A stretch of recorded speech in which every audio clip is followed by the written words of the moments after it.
मुकाबला करायचा? आता या टीम इंडियामध्ये नक्की कोण आहे? टीम इंडिया हा एक राष्ट्रीय विचार आहे आणि आपले पंतप्रधान राष्ट्रीय विचार कधी करतात का? मुळात त्यांच्या पक्षामधली टीम त्यांच्याकडे नाहीये. हम दो हमारे दो ही त्यांची टीम. ऑल पार्टी मीटिंग म्हणजे सर्व पक्षीय बैठकीलाही जे पंतप्रधान उपस्थित राहिले नाहीत, ऑल पार्टी मीटिंग सर्व पक्षीय बैठक इतक्या गंभीर प्रश्नावर ते टीम इंडियाच्या गोष्टी करतात. संकट काळामध्ये जेव्हा देशावर संकट येतं तेव्हा मतभेद विसरून, राजकीय मतभेद विसरून सत्ताधारी आणि विरोधी पक्ष एकत्र येतात आणि यायलाच पाहिजे. आणि देशातल्या समस्त विरोधी पक्षांनी सरकारला आश्वस्त केलेलं आहे की या संकटामध्ये आम्ही सरकारबरोबर आहोत. पण सरकारनं टीम इंडिया वगैरे ढोंग करू नयेत. हे ढोंग आहे. अनेक राष्ट्रीय प्रश्नावर, संकटावर मोदींनी विरोधी पक्षाला कधी विश्वासात घेतलं नाही. खरं म्हणजे जी परिस्थिती निर्माण झालेली आहे जगात आणि त्याचा परिणाम जो देशावर होऊ घातला आहे त्याच्यावर संसदेत चर्चा होणं गरजेचं होतं आणि त्या चर्चेला प्रधानमंत्र्याने उत्तर देणं हे टीम इंडियाच्या नेत्याचं लक्षण होतं. पण दुर्दैवाने तसं झालं नाही. तरीही प्रधानमंत्री मोदी टीम इंडिया संदर्भात गंभीर असतील तर नक्कीच या संकट काळामध्ये देशातला विरोधी पक्ष त्यांच्या बाजूने आहे अशा प्रकारची भूमिका सर्वपक्षीय बैठकीमध्ये विरोधी पक्षाने घेतलेलीच आहे. त्यांनी देखील मोदींचं कौतुक करत त्यांना काम पूर्ण करणारे नेते असं म्हटलं, त्यांचं कौतुक केलेलं आहे. मग त्याच्यावरती तुम्ही माझ्याकडून कोणत्या उत्तराची अपेक्षा करता? मोदींनी काम पूर्ण केलं ना. ऑपरेशन सिंदूर ट्रम्पच्या सांगण्यावरून मागे केलं, बंद केलं ना. ट्रम्पनी जे जे सांगितलं ते काम मोदींनी पूर्ण केलं असं त्यांना सांगायचं असेल. नाही, पण रावसाहेब, राज्याचे मुख्यमंत्री देवेंद्र फडणवीस असं म्हणत आहेत की परिस्थिती सुरळीत आहे, पुरेसा इंधन आणि गॅस साठा आहे आणि जे कोणी लॉकडाऊन संदर्भातली अफवा पसरवत आहेत त्यांच्यावर फौजदारी गुन्हा दाखल करा असे नक्कीच केला पाहिजे. लोकांना दहशतीखाली, भीतीखाली ठेवून काही उपयोग नाही. आपल्याकडे जर पुरेसा इंधन साठा आणि गॅसचा साठा असेल आणि तसं आश्वासन, तसा विश्वास देशाच्या प्रधानमंत्र्यांनी दिला असेल तर आपण त्यांच्यावर विश्वास ठेवला पाहिजे. इराणनं त्या संदर्भात घेतलेली भूमिका ही भारतीय जनतेच्या संदर्भात अत्यंत महत्त्वाची आहे. भारतीय जनतेच्या भावना लक्षात घेऊन इराणनं होर्मुझ बंदरातून आपल्या गॅसचा साठा असलेल्या जहाजांना बाहेर पडण्यास परवानगी दिली. आपण पाहिलं असेल. त्याच्यामुळे भारत आणि इराण जे पूर्वपार आलेले संबंध आहेत त्याच्यामुळे भारतातला इंधन आणि गॅसचा साठा सध्या पुरेसा आहे असं चित्र दिसत आहे. रावसाहेब, राज्यातलं भोंदूबाबा प्रकरण आहे. रुपाली चाकणकर यांच्या हे प्रकरण बरंच अंगलट आलेलं आहे. आधी राज्य महिला आयोग अध्यक्षपदाचा राजीनामा आणि आता काल प्रदेशाध्यक्ष पदाचा हा त्यांच्या पक्षाचा एक अंतर्गत विषय आहे. ज्या प्रकरणात त्यांचं नाव आलं ते प्रकरण अत्यंत गंभीर आहे, लाजिरवाण आहे, राज्याला कलंकित करणार आहे. पण एकट्या चाकणकरच आहेत का? नाही.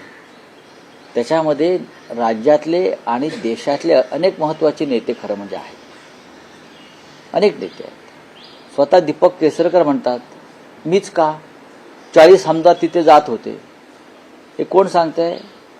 सत्ताधारी पक्षाचे एक आमदार सांगतो की मलाच टार्गेट करू नका. तिथे 40 आमदार त्या खरात बाबाच्या पायाचं तीर्थ प्यायला जात होते. आता हे 40 आमदार कोण हे देवेंद्र फडणवीस यांनी जाहीर केलं पाहिजे. तिथे जाणारे मंत्री कोण हे त्यांनी जाहीर केलं पाहिजे. खरात बाबासाठी विशेष विमानांची सोय करणारे सरकारमधले कोण लोक होते हे तुम्ही जाहीर केलं पाहिजे. आणि खरात बाबा दिल्लीत जाऊन काय करत होते, कोणाला भेटत होते हे सुद्धा पोलीस तपासामध्ये जर निष्पन्न झालं असेल तर ते समोर यायला पाहिजे. नाही, पण राऊतसाहेब जे व्हिडिओ समोर येत आहे त्यातला एक आणखी व्हिडिओ समोर आलेला आहे की अशोक खरात हा मंत्रालयात सुद्धा त्याचा वावर होता, असाही व्हिडिओ समोर आलेला आहे. त्याचा वावर कुठे नव्हता, त्याचा वावर सर्वत्र होता. बहुतेक तो पंचमहाभूतापैकी एक असावा अशा पद्धतीनं त्याचा वावर होता. अशा जणू काही त्याला सरकारनं राजमान्यता दिली होती. लोकमान्यता होती की मला माहीत नाही, पण त्याला राजमान्यता दिली होती. आणि राजमान्यता देणारे लोक आजही फडणवीस यांच्या मंत्रिमंडळामध्ये आहेत. फडणवीसांनी त्याच्यावर बोलावं. रावसाहेब, मंगल प्रभात लोढा यांनी जैन समुदायासाठी विशेष सोय केली आहे. सिलेंडरसाठी पत्र द्या असं त्यांनी पत्र जैन समुदायांना द्यायला सुरुवात केली आहे. मग ठीक आहे, एक लक्षात घ्या, प्रत्येक गोष्टीवरती उत्तर दिलं पाहिजे असं नाही. खरं म्हणजे राज्याच्या मुख्यमंत्र्यांनी जर जैन समुदायाच्या मंदिरांसाठी राज्याचे एक मंत्री विशेष व्यवस्था करत असतील तर त्याच्यावरती टीका करावं आणि त्याला विरोध करावा असं माझं मत नाही किंवा आमचं पक्षाचं मत नाही. सर्व मंदिरांना, सर्व धर्मस्थळांना जर अशा प्रकारे व्यवस्था करायची असेल तर राज्याच्या मुख्यमंत्र्यांनी त्या संदर्भात विरोधी पक्षांशी सुद्धा चर्चा केली पाहिजे. नरेंद्र मोदींनी जी चूक केली करतायत, टीम इंडिया आणि टीम इंडियामध्ये कोणच नाही, तसं टीम महाराष्ट्र तयार करून त्या टीम महाराष्ट्रामध्ये राज्यातल्या प्रमुख विरोधी पक्ष नेत्यांना घेऊन तुम्ही ही सगळी जी व्यवस्था आहे ती मार्गी लावली पाहिजे. कारण राज्यावर सुद्धा संकट आहे आणि त्यासाठी आधी देवेंद्र फडणवीस यांनी विरोधी पक्ष नेत्याची नियुक्ती केली पाहिजे. ती करताय का? तर तुमचा टीम महाराष्ट्र तयार होईल. विधानसभेत आणि विधान परिषदेमध्ये विरोधी पक्ष नेत्यांची नियुक्ती जर करणार नसाल तर कसे काय तुमची टीम तयार होणार? रावसाहेब, मंत्री नरहरी झिरवळ यांना तूर्त अभय मिळाल्याचं दिसतंय. कारण मुख्यमंत्री असं म्हणतात त्या व्हिडिओची सत्यता पडताळल्याशिवाय कशी काय ते सत्यता पडताळणार? कारण मंत्री झिरवळ यांचा दावा आहे की अनेक व्हिडिओ हे त्याचे भाग एकत्रित करून पहा की ते किरीट सोमय्याच्या व्हिडिओची पण सत्यता पडताळणार होते असं ते बोलले होते. ती सत्यता पडताळायला पाहिजे. अशा प्रकारचे व्हिडिओ आले की त्यांची सत्यता पडताळायला पाहिजे, पण ती सत्यता कधीच पडताळली जात नाही. हे एक प्रश्न विचारला जातो, उत्तर दिलं जातं. तुम्ही सत्यता पडताळणार म्हणजे काय? विरोधी पक्षाच्या बाबतीमध्ये अशा काही घटना घडल्या असत्या तर आधी फाशी आणि मग चौकशी. काय? आधी फाशी आणि मग चौकशी. इथे फाशीचं नावच नाही, करू चौकशी. रावसाहेब, मध्य रेल्वेच्या भरती प्रक्रियेमध्ये मराठीला डावललं गेलेलं आहे. फक्त हिंदी आणि इंग्रजी यांनाच तिथे मान्यता देण्यात आलेली आहे. या विषयावरती मी माननीय उद्धव ठाकरे साहेबांशी आज चर्चा करीन आणि त्या संदर्भात पक्षाची भूमिका काय आहे ती आपल्यापर्यंत येईल. बोला. नरेंद्र मोदी ने सीएम की रीडिंग ली है जिसमें उन्होंने कहा कि लॉकडाउन नहीं लगने वाला. इस बात पर क्या कहना है? ये अच्छी बात है. अगर प्रधानमंत्री ने कहा है कि लॉकडाउन नहीं लगेगा, राज्य के मुख्यमंत्री कहते हैं, जनता को विश्वास दे रहे कि लॉकडाउन नहीं लगेगा, तो उसका स्वागत करना चाहिए. प्रधानमंत्री ने टीम इंडिया की बात की है, लेकिन आपके टीम इंडिया में कौन है ये भी बता दीजिए. क्या टीम इंडिया में 111 तक सिर्फ अमित शाह और मोदी है?